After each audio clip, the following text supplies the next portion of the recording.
Donc bonjour, je m'appelle Yasmina. Donc je suis rentrée dans le marathon des langues parce qu'en fait je souhaite donc apprendre l'espagnol puisque mon rêve ce serait d'aller m'installer à Valence en Espagne. Voilà, donc je prépare mon rêve. Alors j'ai choisi Marathon des langues parce qu'en fait j'ai une amie qui le fait en anglais, qui a vraiment progressé. Donc quand j'ai vu sa promo à nouveau sur l'anglais et l'espagnol, j'ai dit bah voilà, je fonce. Je n'ai pas cherché à regarder ailleurs. Je me suis dit bon voilà, j'ai une amie, elle l'a fait, elle a progressé, c'est très bien, c'est la méthode qu'il me faut. Donc parmi les approches de Lauriane, ce qui est vraiment très intéressant par rapport à d'autres approches, c'est qu'en fait ce n'est pas on apprend des listes par cœur, on fait de la grammaire, etc. Ça va beaucoup plus loin, puisqu'en fait elle fait du développement personnel en même temps.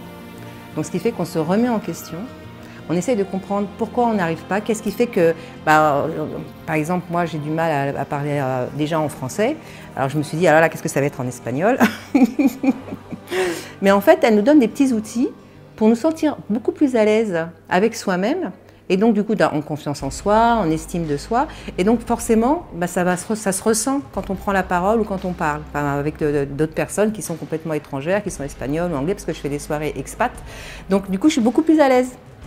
Donc voilà, je trouve que sa méthode est bien. Et en plus, parce qu'il faut quand même le souligner, elle donne pas mal de petites références sur des livres. Donc voilà, il y a plein de petites vidéos.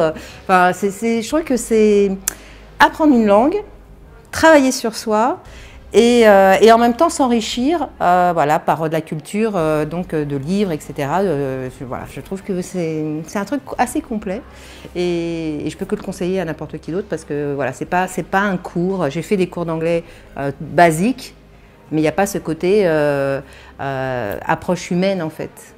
Donc, et là, c'était là qu'il y a toute la différence. Alors sur un plan plus humain, ce qui est bien, c'est qu'en fait, on a des groupes Telegram.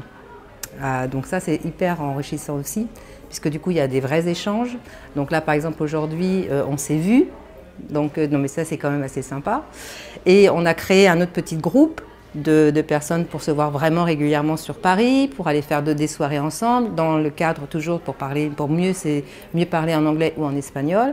Donc voilà, il y a aussi ce côté amis, entraide, partage.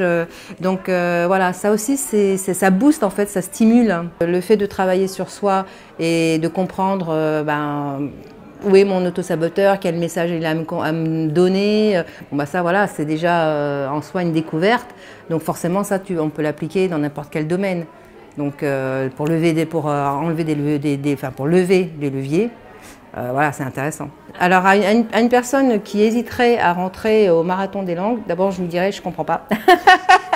Non mais je comprends pas parce qu'en fait quand tu as une approche qui te donne la possibilité d'évoluer aussi bien au niveau vocabulaire, grammaire, etc. mais surtout aussi intérieurement et dans ton développement personnel et en plus de t'enrichir d'amis d'un groupe, là il faut que tu m'expliques ce qui ne va pas. Ah bah oui, je dirais forcément d'y aller. Voilà, parce qu'en fait c'est un enrichissement sur une langue, c'est un enrichissement intérieur, c'est un enrichissement social. Donc voilà, quoi, tous les éléments sont là pour être au top avec soi-même et avec les autres.